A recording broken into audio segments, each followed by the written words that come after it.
About 3% of a company's employees are time wasters, and because of them, a structure has been set up to manage the other 97 who are serious.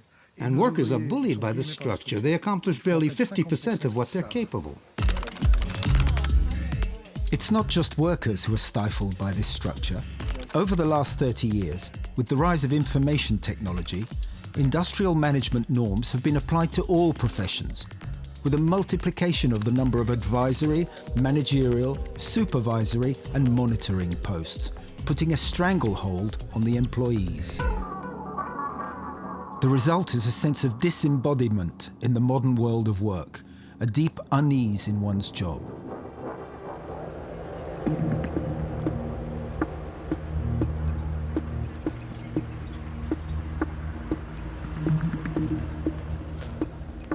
A professor at the London School of Economics, American anthropologist David Graeber has an explanation. He puts it down to the huge increase in what he calls bullshit jobs.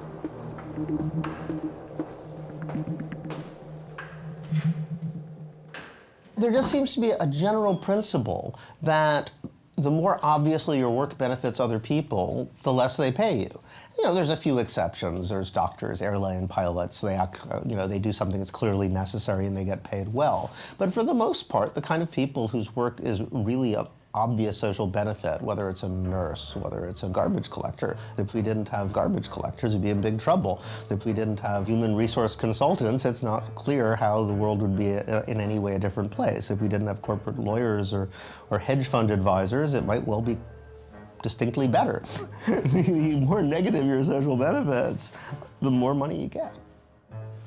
Workers feed everyone. We often forget that. Workers feed the bosses and management. Incidentally, management never goes on strike, but when the workers stop, there's a problem right away.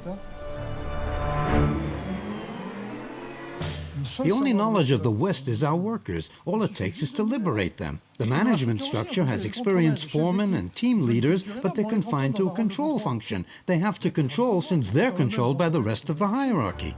Above all things, make good use of your time.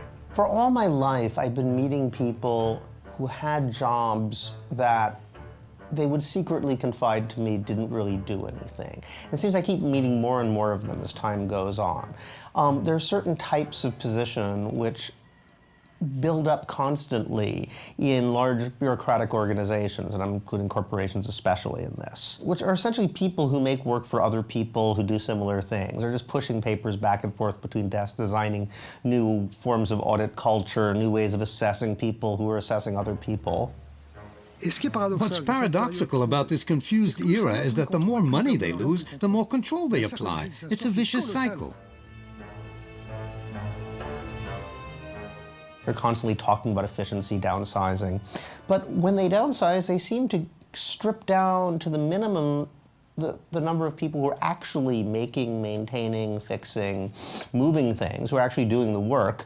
But they often seem to create even more of the people in the middle who don't really do anything.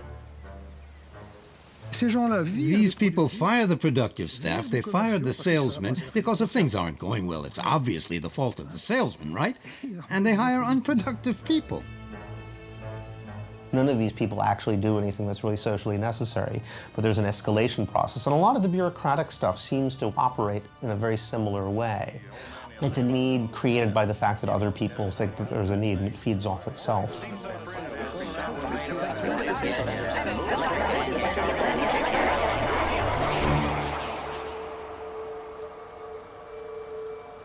Deep in Picardy, in northern France, at Jean-François Zobrist's former company, Fugit, there are no bullshit jobs.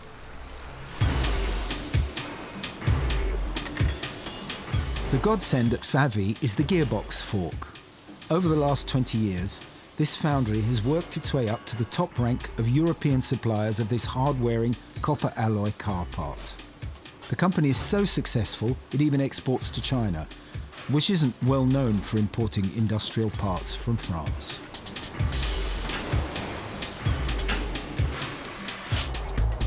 In 1983, Jean-François Zobrist, a former soldier, took the reins of this family business with its dispirited workforce. he implemented his original ideas to turn it into a model of innovative practices. And his methods clearly worked, because people now are clamoring to get hired here.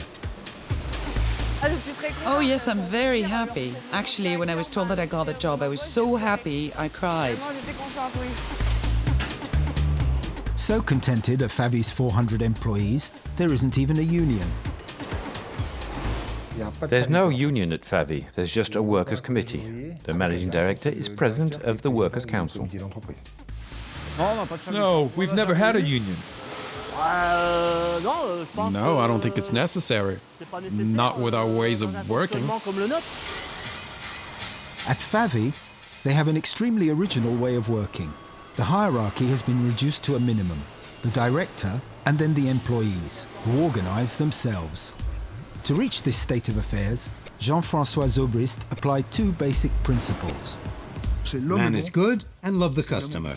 Man is good, so there's no need for supervision. I have confidence in the workers and the salespeople. They can organize themselves so they're happy. Jean-François Zobrist began by creating autonomous teams of people who get on well together to run centers of production known as mini-factories, each linked to a customer. Zobrist's big idea in the beginning was having these mini-factories on a human scale, where everyone knows everyone else. This gradually led to the overall destructured setup.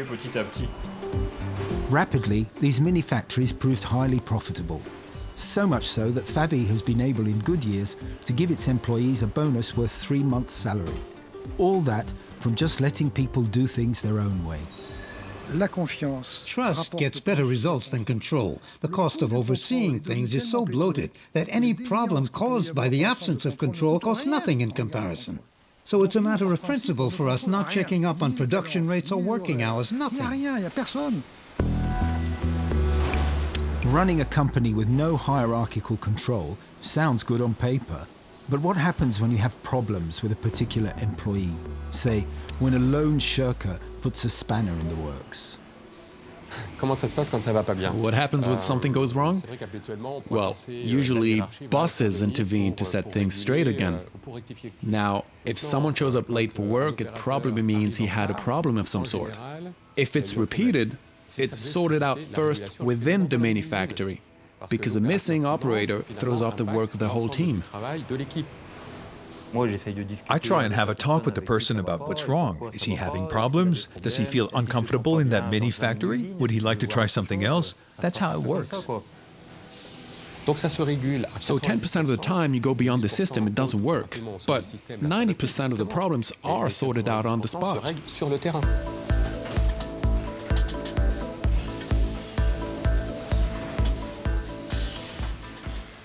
When you control everything, bad apples thrive. When you control nothing, the bad apples get rooted out, but in a nice way. Generally speaking, those who don't fit in the Favi system don't stay long. They leave of their own accord. Some people like having someone behind them telling them what to do all the time. The people at Favi prefer responsibility and having more freedom.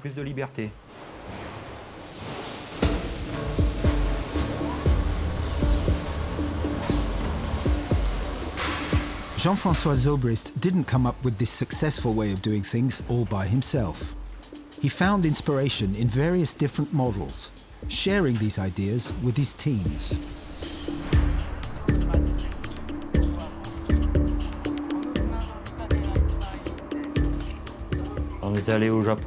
In 2004, we went to visit some companies in Japan.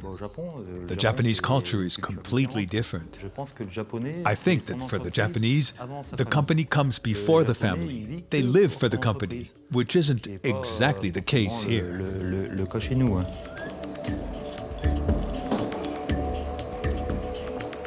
From the Japanese, they took the notion of kaizen, or continuous improvement, adapting it to the Favi way of doing things. We're continually improving at FAVI using the Kaizen principle backed up with rewards. Ideas for improvement are implemented in order to increase productivity, safety, ergonomics, and overall well-being at the workstations. We have a little box at the staff entrance for anyone who has an idea. And once a month, a jury meets and awards a prize to the 2 best ideas. The first prize of 1,000 euros is paid over a 5-month period, as the second of 500 euros. It's great. You have a good idea and you're rewarded for it. The last idea I had was a change in the packaging. One of our packages held 6 pieces, but by changing the way the pieces were placed in the box, we managed to get 8 in every box. This improved productivity, reduced the number of boxes we used, and I won 1,000 euros.